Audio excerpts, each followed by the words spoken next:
जगह हम लोग यहाँ पे थोड़ा अवेयरनेस करने आए हैं। मैं डॉक्टर भावना, डॉक्टर मानसी और डॉक्टर वर्षा के साथ आज आप लोग को थोड़ा गर्भाशय ग्रीवा या गर्भाशय मुख, जिसे सर्विक्स भी कहते हैं, उसके कैंसर के विषय में आपको कुछ जानकारी देने आ रहे हैं। ज़्यादा समय नहीं लेंगे, आप लोग थोड़ा उत्सव के माहौल है यहाँ पे, बहुत थोड़ा समय लेंगे हम लोग। तो जैसे हम सभी जानते हैं कि ये बीमारी आजकल बहुत ज़्यादा बढ़ रही है और भारत जो है वो विश्व में पहले नंबर पे है। सबसे ज़्यादा केसेस हम लोग के यहाँ रजिस्टर होते हैं सर्वाइकल कैंसर के, और इसका मुख्य कारण जो है वह एक इन्फेक्शन है जिसको हम ह्यूमन पैपिलोमा वायरस या HPV कहते हैं। उसके इन्फेक्शन से यह कैंसर होता है मुख्यतः, और यह जो इन्फेक्शन है यह शारीरिक संबंधों द्वारा, फिज़िकल रिलेशंस के द्वारा ट्रांसमिट होता है। इसके कई प्रकार होते हैं, पर मुख्यतः जो है 16 और 18 जो उसका टाइप है वो सर्वाइकल कैंसर करने में रिस्पॉन्सिबल होता है। तो हम लोग इसके लिए आजकल बड़ा अच्छा है, वैक्सीन भी आ गया है, और हम लोग ने अपने ओब्स एंड गायनी सोसाइटी की तरफ से इस माह 2 दिन का एक कैंप किया था, जिसमें जो वैक्सीन 2000 रुपये का है उसको हमने 1400 में उपलब्ध कराया था। अब मैं आपको बहुत जल्दी सर्वाइकल कैंसर के कुछ लक्षण बता देती हूँ। सर्वाइकल कैंसर के जो लक्षण हैं उनमें सबसे ज़्यादा जो प्रमुख है वह है discharge, foul smelling, dirty discharge, जिसमें ब्लड भी मिला हो सकता है। अगर ऐसा डिस्चार्ज है तो वो एक लक्षण हो सकता है।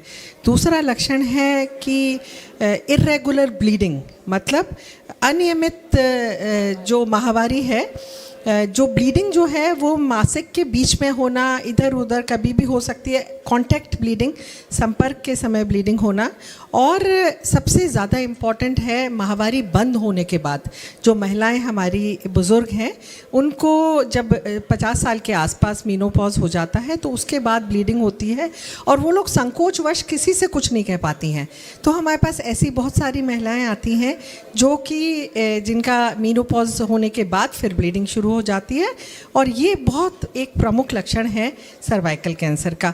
बाकी सभी लक्षण जब बीमारी बहुत बढ़ जाती है तब आने लगते हैं, जैसे कि नीचे की तरफ पेट में दर्द होना, सूजन होना पैरों में, पेशाब करने में, मलमूत्र विसर्जन में दिक्कत महसूस होना, तो ये कमज़ोरी महसूस होना, भूख का कम लगना, ये सब चीज़ें बाद में आती हैं, और शुरुआत में इसके बस यही मुख्य लक्षण हैं।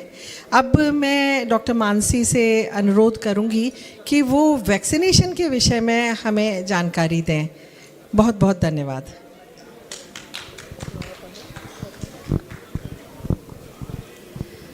जय Shri Krishna. Vaccination CA cervix का सबसे सबसे अच्छा उसका पॉइंट है कि हम इससे बचाव मुमकिन है, और बहुत ही इजी बचाव है। अगर हम अपनी छोटी बच्चियों को 9 साल से 14 साल की बच्चियों को अगर हम समय से वैक्सीन लगवा देते हैं तो यह कैंसर से सुरक्षित हो जाती हैं ये बच्चियाँ।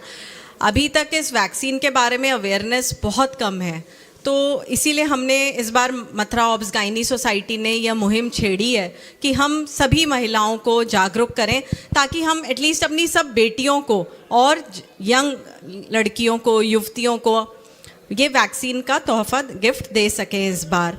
तो 9 से 14 साल तक की इसकी एफिकेसी बहुत अच्छी है, तो सभी बच्चों को लगवाएं। 2 डोजेस लगवाएंगे, प्लस ऊपर 14 से 26 और 26 से 45 साल की उम्र की भी महिलाएं इस वैक्सीन का फ़ायदा लें, ताकि हम इस कैंसर से बचे रहें।